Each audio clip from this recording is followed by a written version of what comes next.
Hi hello అండి, ఎలా ఉన్నారు అందరూ? నేనైతే చాలా బాగున్నాను. ఇవాల్టి మన రెసిపీ ఏమో మామిడి తాండ్రండి.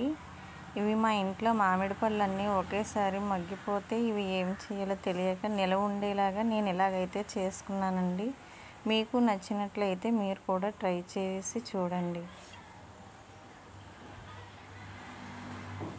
చూశారు కదా, మనకి ఇంట్లోనే ఈజీగా మన ఇంట్లో ఉన్న మామిడి పళ్ళతో ఇలాగైతే పొరలు పొరలుగా చాలా టేస్టీగా తయారు చేసుకోవచ్చు.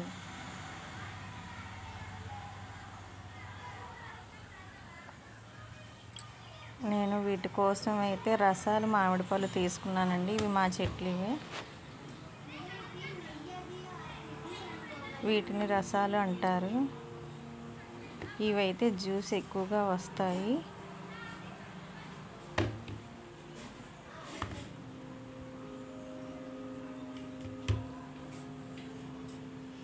వీటిని కడిగేసి మనమైతే తొక్కలు తీసేసి ఇలా జ్యూస్ అయితే తీసుకోవాలి ఒక గిన్నెలోకి.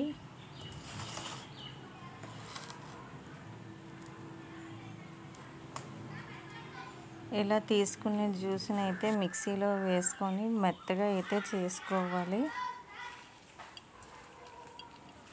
ఒకసారి మిక్సీ పడితే అలా ముక్కల్లాగా కానీ పీసులాగా కానీ రసాలకి పీచు కొంచెం ఉంటుందండి. అలా పీచది లేకుంటే ఇలా మెత్తగా సాఫ్ట్గా అయితే ఉంటుంది.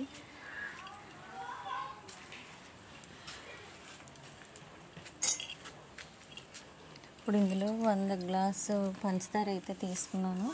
మీ ఆప్షన్ బెల్లమైనా తీసుకోవచ్చు. నేనైతే పంచదారతో ట్రై చేస్తున్నాను. మా ఇంట్లో కొద్ది స్వీట్ ఎక్కువ తీసుకుంటారు కాబట్టి నేను ఎక్కువగానే పంచదార తీసుకుంటున్నాను.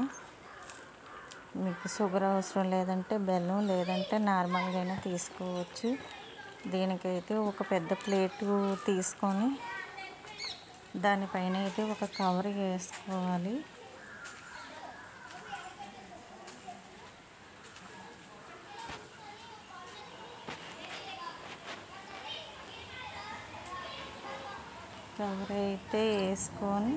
కవర్ వేసుకొని ఆయిల్ అప్లై చేసి దాని మీద అయితే తాండ్ర వేసుకోవాలండి.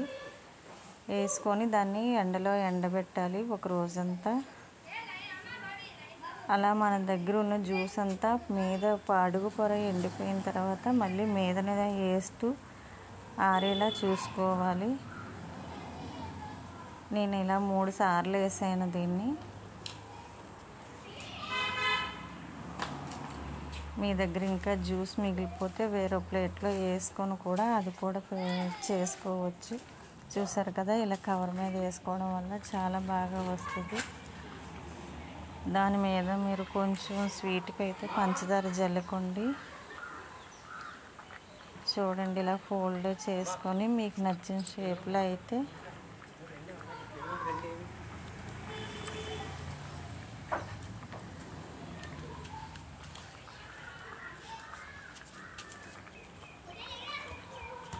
చూసారు కదా,